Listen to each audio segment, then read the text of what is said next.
Hello and welcome to your GG Replay Gaming News Breakdown for Friday, July 30th, 2021.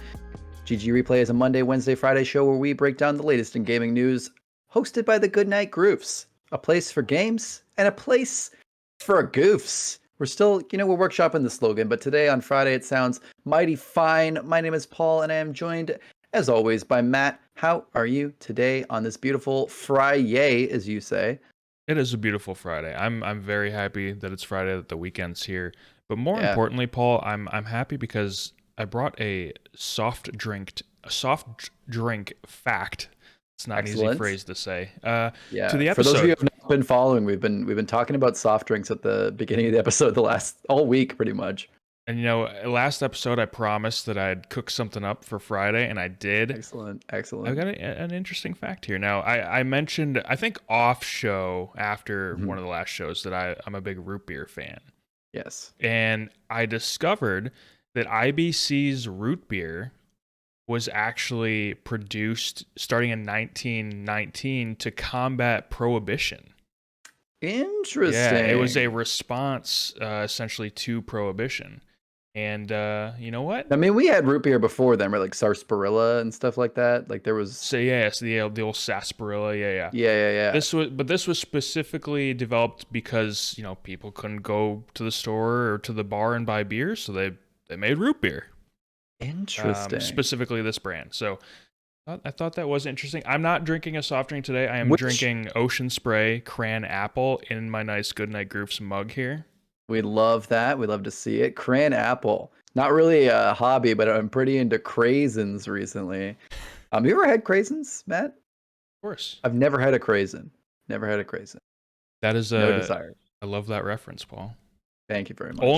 Only diehards. Diehards will know. Old college humor will get that reference. No, I like chocolate-covered craisins. Those are really good. Chocolate-covered craisins? That is a step too far, I think. You got raisin, you got cranberry raisin, you got chocolate cranberry raisin. It's too much. Oh, it's delicious. Also, I want another fun fact. IBC root beer now owned by Keurig Dr. Pepper. Wow. It all comes full circle. It's all coming to Dr. Pepper. And by the company was originally founded by the Grease-Stick family. Oh my, that's unfortunate. Don't know how you pronounce it. It's spelled not quite like that, but to me it looks like that. Apologies to the family that started it all in IBC root beer. I would love to be sponsored. I would love Goodnight Groofs GG Replay sponsored by the Grease-Stick family. So absolutely, or just like Keurig Dr. Pepper. Clearly we're a fan of them, so we've been talking about them a lot. And also, I will say, drinking a Dasani, which Matt got quizzed. Do you know who owns Dasani? That's Coke, and it is Coke, the worst of the bottled waters. It is worst. Aquafina, I believe, is a Pepsi product. And then there are some more, but yeah. I like the more independent bottled waters. Absolutely. And I try not to drink Nestle bottled waters if I can, because Nestle is an evil ass company, but we try. Although Nestle, if you want to throw some money, no, I wouldn't take Nestle money. I wouldn't do it. You know what? I think I might sell out. I'm with that. Pay us in chocolate bars. I'll be okay. Yeah, that's true. I'll take some. What do we have that you guys don't have in the US? Smarties. A little bit of Smarties. We have Smarties. Yeah, but your Smarties are rockets. Your Smarties are candy, right? Not chocolate.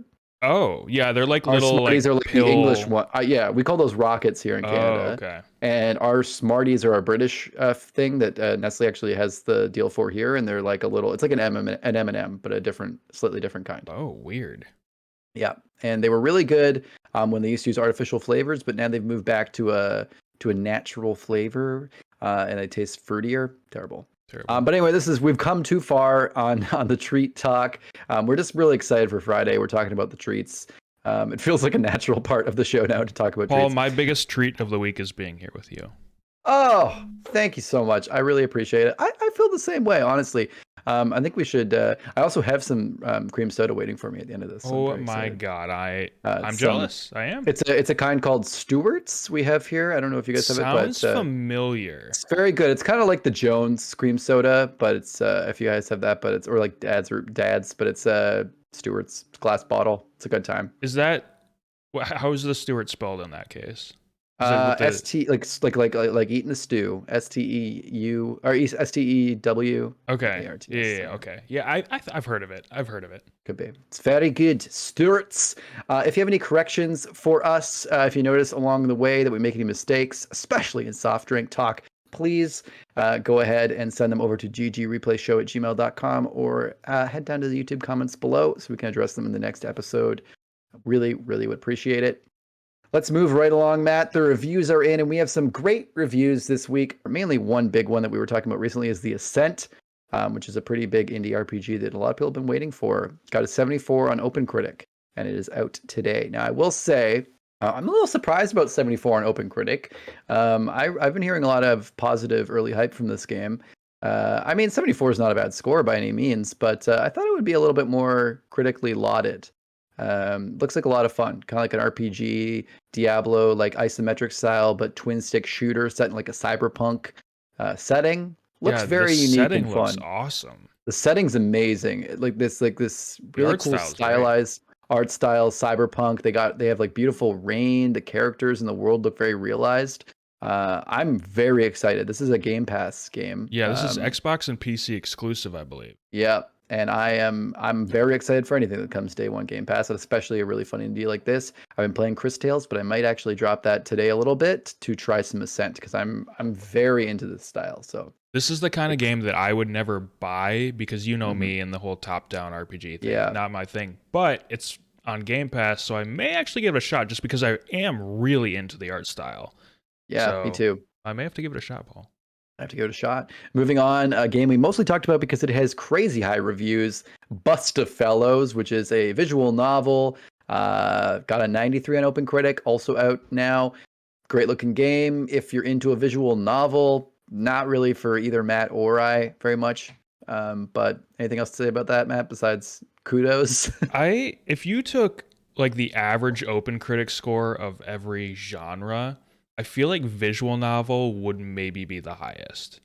It's possible. I think it's just it's not easy, but I think the people making visual novels and cranking these out really seem to know what they're doing and know their targeted audience, and they're just very good at what they're doing. So yeah, I really do think that it would be, if not at the top, near the top. And now that's an interesting experiment that I kind of want to do. It would take a lot of manual labor, but we'll see. We'll see. That's an interesting thought. That'd be a nice blog post.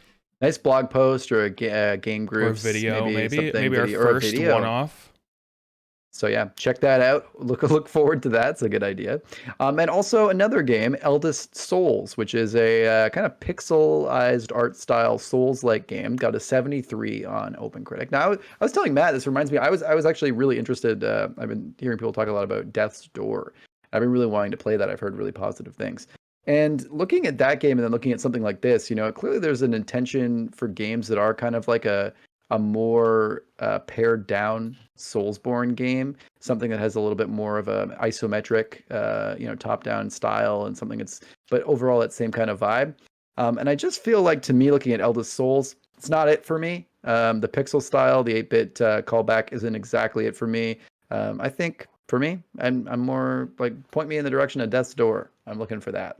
Yeah, it just looks like it's trying a little bit too hard to be a Souls game. A little too hard. So because it's even taking the aesthetic and just translating it to pixel art. But you know, to each their own. Yeah, absolutely. This game, I'm sure, is going to be a lot of people's favorite game or a really solid game for them to get into. So Paul, every single video game is someone's favorite game. It's true.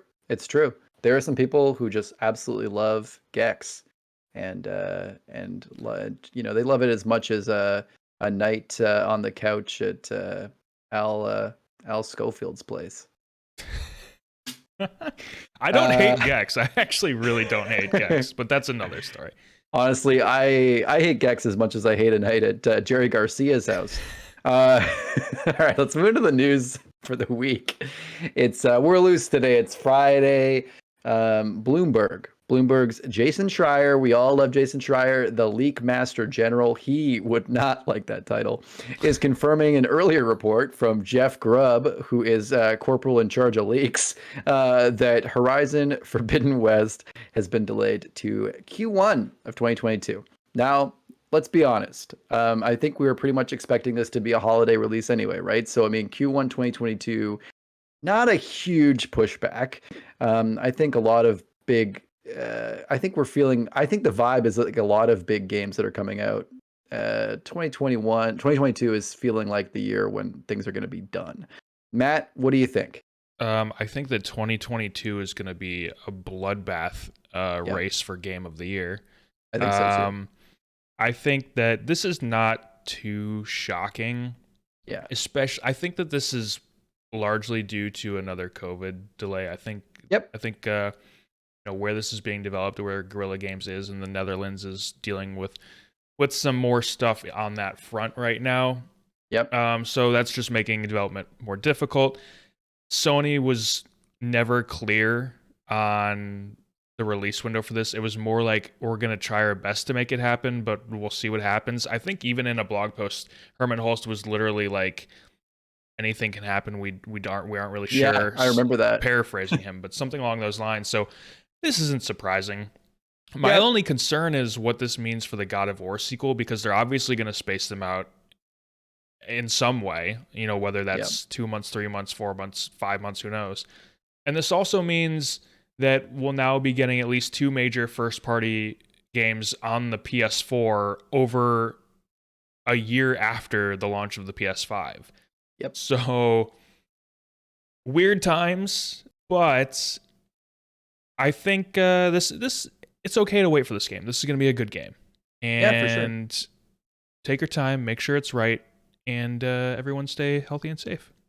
Yeah, I think we're gonna see a lot of that. I think a lot of 2022 into 2021, we're still dealing with setbacks. Even if people can get back to developing full time 2021 proper, like to a reasonable degree, we're still just dealing with some of those setbacks from 2022 and into this year. So I think 2020 into this year, and so I think 2022 is going to be the year, like you're saying, a bloodbath. I think just a ton of games are going to come out, and a lot of projects that we've been waiting on are really going to come out. That's going to be a big year for games. So I'm just glad they never fully committed to this fall, and they were like, "Yes, it's definitely going to happen this fall. Here's a date," because they knew. Then we get into that cyberpunk kind of thing, right, where we just keep pushing the date back over and over again. Yeah. So this is a delay, but at the same time, it's everyone's like, "Yeah, we knew, Sony. We knew it was happening." Okay.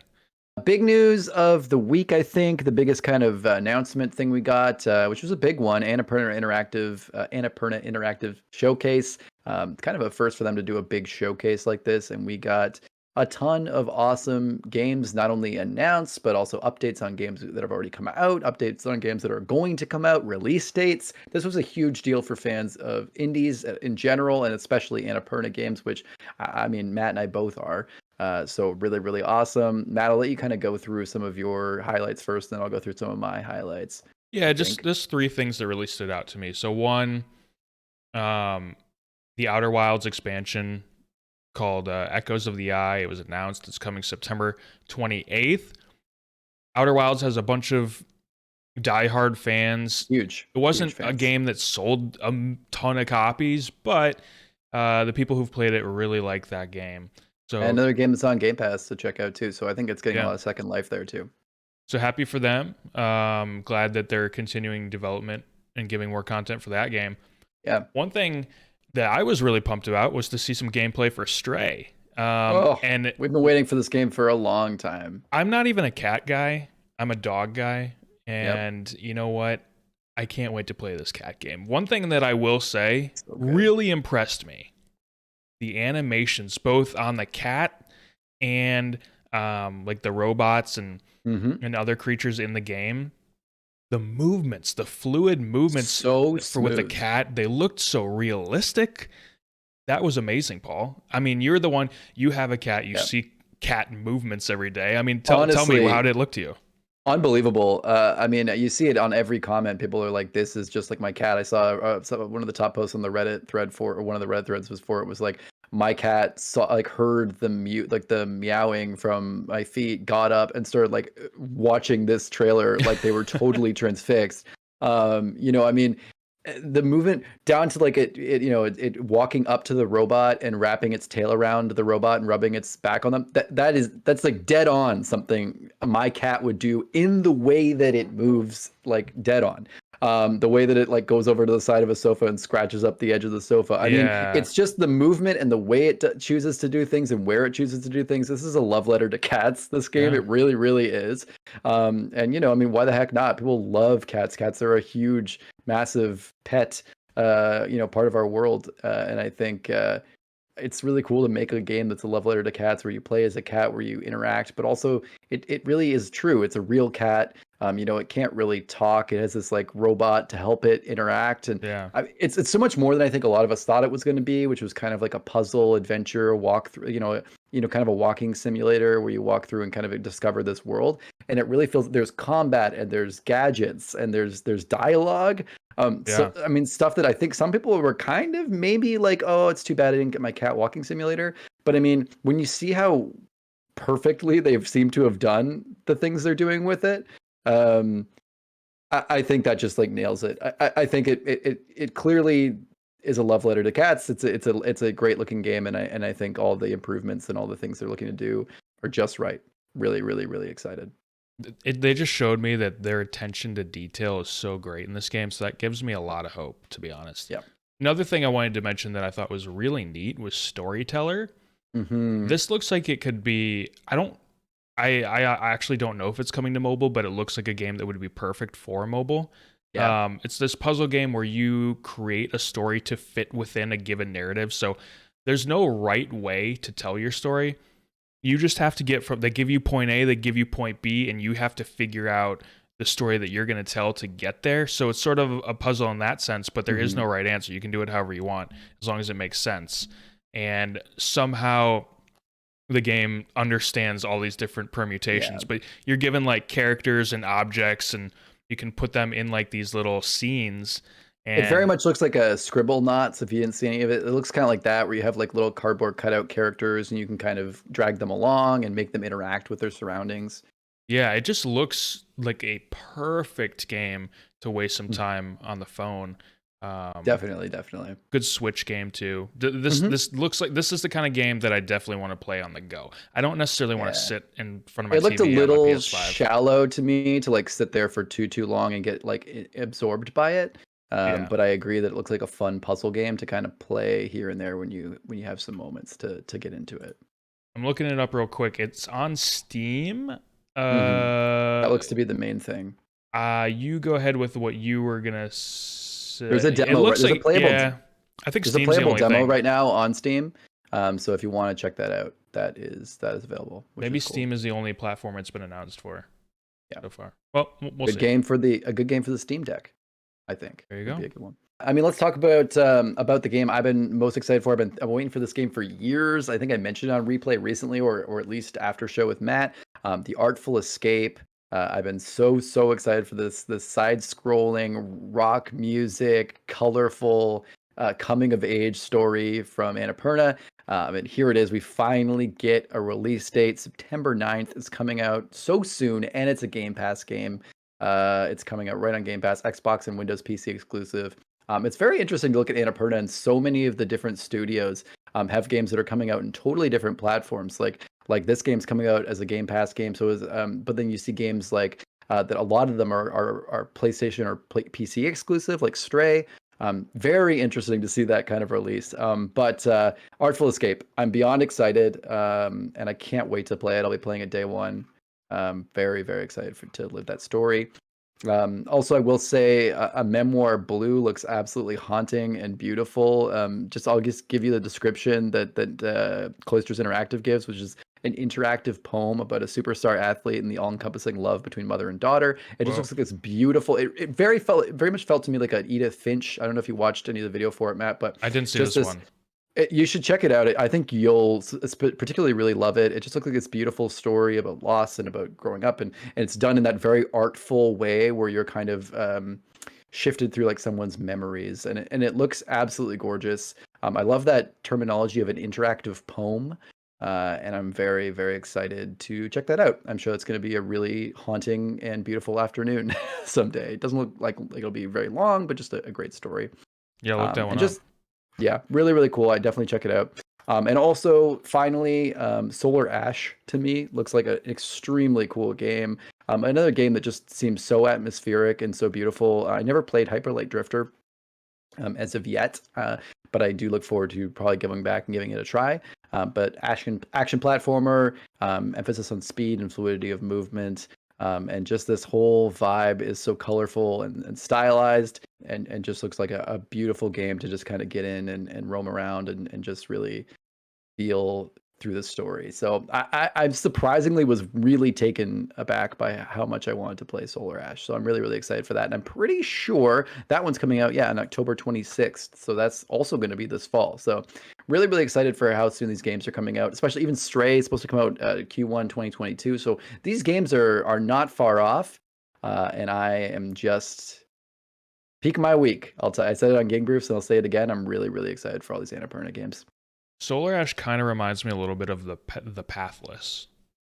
Okay. Yep. You should, if you haven't, Paul, you should check out the Pathless. I don't think I have. I will check that out. Good to know. I'll write that down. Is part of the reason why you're excited for the Artful Escape because you kind of look like the main character?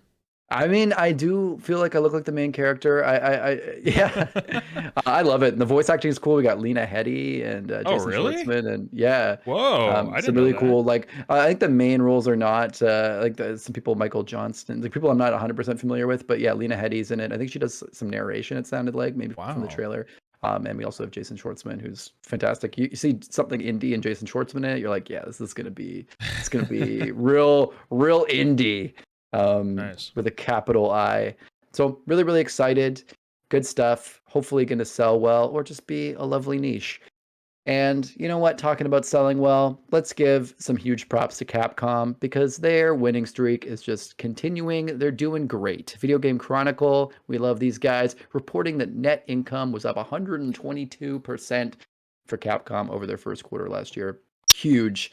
They sold 13.3 million copies during their first quarter, which is up 45% over last year. Because look at it, we got Monster Hunter Rise, we have Resident Evil Village, and that was coming off of the other huge Monster Hunter wins. I mean, they're just killing it right now at Capcom. You know, Matt, how are you feeling about this? Have you purchased any Capcom games in the last year or so? I have not. I haven't. I have mentioned before that I have Resident Evil 7. I need to play that. And I do want to play that and then play Village. I know that those two are sort of 7 sort of starts a story that ends with Village, or at least is continued in Village. Gotcha. So I do kind of want to get into that, especially because we've been talking about how I am more open to trying horror games over the last few years. So that is something I want to get into. I know that Monster Hunter isn't my type of game. Yeah. Although with Monster Hunter Rise, I've heard it's sort of like a Pokemon-esque game. Yeah, I've gotten that vibe too, and it actually looks pretty fun. Like I like the visual style a lot actually, and I didn't think I would, but it looks interesting. I don't know, if I want to pay full price for it, but if I ever see it on a sale or something, it might be something I'll pick up. But props to Capcom. I mean, this is great. They have a diehard fan base, and selling all these copies is only going to help them make better games, and they are having a renaissance right before our eyes. It's kind of amazing. Absolutely. I think we were just recently talking about Capcom and how they, had a really good time, a decade or two ago, and they've kind of been fading out. And so it's awesome to see Capcom just killing it. Great. It's always good to see legacy studios like that continue onwards and, also come up with new IPs and renewed interest. So love it. Killing it. Big fans. Speaking of Pokemon, Matt, a Pokemon-like game, we have some DLC for Pokemon Snap, which is pretty cool. Not only are we adding, it's important to say, this is free. So right off the top, really exciting. This is free DLC. We're adding new areas. We got a desert canyon and mountain forest, some of my favorite biomes, I would say, are probably those two. And in addition, a miniature mode, which is so cool. So you can become tiny, and even the small little bug-type Pokemon enormous, real Honey I Shrunk the Kids kind of thing, which I think is so much fun and allows you to take some really weird pictures and I don't know, really, really cool, very exciting. I as someone who doesn't own a Switch, I will say I feel a little sad missing out on Pokemon Snap. Rachel's actually a big fan of Pokemon Snap on the N64. Yeah, she was like one of her faves. And I keep saying like, well, if we got a Switch, we could play Pokemon Snap, like the new one. It's just like one of those like it has to be on the N64. It's not the same. So I was like, well, maybe we'll get an emulator and we'll get on that. But yeah, but Pokemon Snap to me, it was as a kid was never a game that I super was interested in. I would rather play with the Pokemon. But now actually looks like a total blast, and the Switch version to me actually really draws me in. So it's really cool to see Nintendo doing free something. Anyone, True. Pokemon doing a free anything with all the games. You'll never be able to buy Pokemon Snap for less than full price probably. So it's nice to see some free DLC. I loved Pokemon Snap on the N64. It was new. It brought something new to Pokemon. But new Pokemon Snap, I just like nowadays in 2021, I just am not looking for an on-rails shooter, which is essentially what it is, right? It is, yeah. I have a funny little story real quick from the original Pokemon Snap. So I don't know, did your Blockbusters have the Pokemon Snap kiosks when you were growing up? I know what you're talking about, but I can't remember off the top of my head, but we might have. I know what you're talking about for sure. Okay, so when the original game came out, Blockbuster had these kiosks where you could, I don't remember if you actually played the game at the kiosk or if you were just printing the photos, but you were able to, I guess you were. Maybe, because there were memory cards, weren't there, in like a N64? Couldn't you like... You had like a memory pack. I don't know. Maybe you had to like take your memory pack. Maybe. I don't remember exactly how it worked. But anyway, you were able to print off Pokemon Snap photos that you actually took in the game, which honestly, for that time, that's crazy technology. So cool. So what I did was I had printed some of those pictures out, took them to my friends, and I tried to play it off like I had seen actual Pokemon. Oh my God, that's adorable. Got a few of the younger ones to believe me, but the ones my age, older, necessarily didn't buy it. But that's so fun. Yeah, playing a little trick on my friends back in the day. But yeah, that was such a cool thing. Those kiosks. That's so cool. I think that makes a big difference in terms of like something like Pokemon Snap to have, especially at the time, to have something like printing photos out is a real neat addition. It's something that, like you're saying now, maybe not as interesting now. We have you can screenshot any game, and I mean, we have the internet. It's just very different. But the idea that you could take photos of Pokemon even in your N64 was really cool, and have them and look back on them, and also then print them. Very novel idea. Right now, it feels like they're kind of trading on nostalgia, but whatever. There's people who are into it and love it. So I don't know if new Pokemon Snap has this, but if they don't, they need to add some sort of Instagram feature where you can just upload straight to Instagram. I mean, it's Nintendo, so never, ever, ever, ever, ever. But that would be really, really awesome. I would love that. That would be very cool. But like, let's work on getting a browser first, or Netflix or something, and then we'll worry about posting. God, that would be such a cool feature. What a slam dunk. Just one of those Switch what ifs. If we could have stuff like that, would be so cool. Yeah. And yeah, kind of rounding out today, just talking about some stuff. Kenna, Bridge of Spirits, delayed by a month to September 21st. It's a month. Doesn't bother me. Yeah. Yeah. It's a Pixar DreamWorks X kind of game. I think a lot of people have been very excited for it. A beautiful looking indie. And it's actually a team developed by actual animators, which is so cool. We know animation takes time. Look at something like Cuphead that had that beautiful, wonderful, unique animation. Got delayed a bunch. Takes time to make these games perfect. I think a month is more than enough. Take your time. This game looks joyful as heck, Paul, and I so great. Cannot wait to play it. Yeah, it looks so charming and beautiful, and I think I just love all these great experiences in these games that are so stylized and colorful and just feel like something out of an animation studio, like something like playing Ori. Yeah. Just feels like something that's been painstakingly made, and I'm such a fan of that. So I feel like when games like these, you can look at them and really see the love and passion from the team. Yeah, I mean, no huge shade thrown to 3D kind of, traditional games. We have 3D RPG, open world RPGs and FPSs, and the games we've kind of come to see as being like realistic games. But there's something about these passion project looking indie games. Sorry, I got something in my eye. Honestly, I just think that there's a lot there. And I think I remember being younger and thinking that like, if it doesn't look like the top most realistic thing, then it's not as good. Like I was such a graphics hound.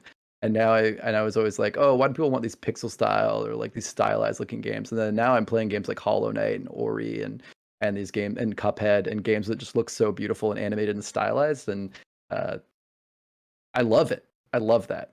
And I also love being able to do it on lesser hardware too, which is nice. Yeah, I love this.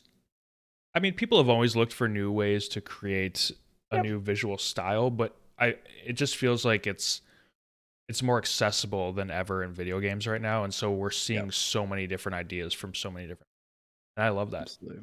Speaking of a different idea and something that we all should probably be playing and loving, A Plague Tale: Innocence will be free next week on the Epic Games Store. It's the free week game, which is amazing. This is a game that's kind of passed me by, and I think you as well, Matt. But I've been meaning to play this for a long time. It's on Game Pass, and as I'm trying to work through Game Pass indies right now, I really do want to play this. So I did just recently download it, and I'm very excited. And the PS5 version. It's actually a PS5 version. It's not like a PS4. It is version. it's a native PS5 version. That's and so cool. That was the one that was free this month. That's free right now for PS Plus. So there's a few days left if you want to get it for the end of July. Strongly recommend grabbing it. I mean, if you don't already have, if you have PS Plus and you haven't got the free game this month, what are you doing? Go get it. But yeah, it looks like, I mean, what more is there to say? It's been out for a while. It's a great looking game. If you haven't played it yet, now's the time. It's free pretty much everywhere. Crazy deal. We're living in such an amazing renaissance of like free availability of games. Not just like Epic Store giving out free games, which is, obviously there's a catch. They want you to go on the Epic Store, whatever, but even like subscription services, PS Plus and Game Pass, and there's just so much access. I don't have to buy games almost ever to play something fun when I want to play a game. And that's amazing. I mean, it's just like the days when if I wanted to watch a TV series, I was shit out of luck unless it was on TV. Now we have Netflix, Hulu, all these different HBO Max. Or you all go these like, things. If you went to the store and wanted to rent the box set and it was gone, you had to go buy the box set. It's like $100 or something. It's the same. I'm trying to think like, games now. I mean, I'm in Canada. I'll tell you, like a new PS5 game or something is like $90 Canadian. It's insane. And the idea that like some of these, I mean, even if you have to wait a year or two for it to become the free game or to go on a subscription service, pretty great. There's so many games coming out. There's something for everyone. But Plague Tale is, if not the next game I play, it's going to be the one right after that. It's been on my list forever. I was holding off for it to eventually be free. For some reason, I never played it on Game Pass. Yeah. But it's on PS5. I waited. It was free. It's the PS5 native version. That's going to be such a treat, I think, for you to play as a native version game. Yeah, I'm pumped. Awesome. Love it. Did they add any additions to that? Like any like specific upgrades like to the visuals for a PS5 native version, or just they upscaled the resolution and stuff? I think I'm pretty so sure like it's God upgraded, rays and stuff. Upgraded visuals and DualSense features. That's so cool. Well, I hope you have a great time. Matt, do you have any big plans for the weekend? I don't. I like that. It's often that. My wife and I are kind of usually like go with the flow, kind of just figure it out as hang it out goes. on the weekend kind of people. We don't usually make plans for the weekend unless it's like with family or something. Cool. That sounds awesome. Same here pretty much. I might go to someone's cottage, but we'll see. There's a thunderstorm, so we'll have to see if we're going to do that as a day trip. A lot of driving though, so a cottage in a thunderstorm actually also sounds amazing. It does sound fun. Yeah, I know. I'm wondering, it's just like board games and a cottage and a thunderstorm. Yeah, I'm thinking it might be worth it just to go and kind of, have a nice little visit anyway in the thunderstorm in the middle of the forest. Ooh. Could be kind of cool. Maybe when the rain lets up, we go for a little swim in like the rainy day. Oh my gosh, Paul. Might be kind of fun. So maybe I will be swayed. Maybe we'll spend the night. I don't know what we're going to do, but that could be a lot of fun. It is, I don't know about you guys, but we have a long weekend this weekend coming up. We always have like the first weekend of August is like a civic holiday that we do here, and most of our provinces have one. So yeah. Well, we have that the first weekend of September. So we do too. That's Labor Day. Right? We also have Labor Day weekend, but we have an August 1st holiday weekend in most provinces, which is pretty fun. Or like whatever it is. It's not August 1st, but it's like the first Monday in August, whatever. So anyway, pretty excited. Not that I'm doing much. I don't have a lot to do during the week, but still, it's fun for a lot of people. That is going to be it for GG Replay this week, for today and for this week. We've had a total blast. I think all week doing GG Replay. I think every week and every day we get to do GG Replay, it gets more and more fun, and it's so fun that anyone out there is listening and enjoying it, and We're growing every day. We're getting new subscribers and new listeners, and we love it. It is obviously a video podcast as well as an audio podcast. If you are listening on audio or video, if you can feel free to give us a like or a 5-star or a good review. That stuff is majorly important, or a comment if you're on YouTube, especially if you're on Apple Podcasts. We really, really appreciate 5-star on Apple Podcasts because that helps a lot with our algorithms. And also, we have a Patreon. So if you're feeling generous, we do have some pretty great incentives on our Patreon. We have a $1, $3, and $5 tier. $3 gets you early access to our podcast Game Groofs, which is our all-encompassing gaming podcast. Normally it comes out on Sunday, but you can actually get it on Friday. It's out now. So if you were like, man, I really want to listen to that new episode of that show you guys were talking about, give us $3 right now and you could be listening to it right after this, which is so cool. And $1, even just $1, so nice, helps us so much just to hear that people are out there and they care and they want to see more from us.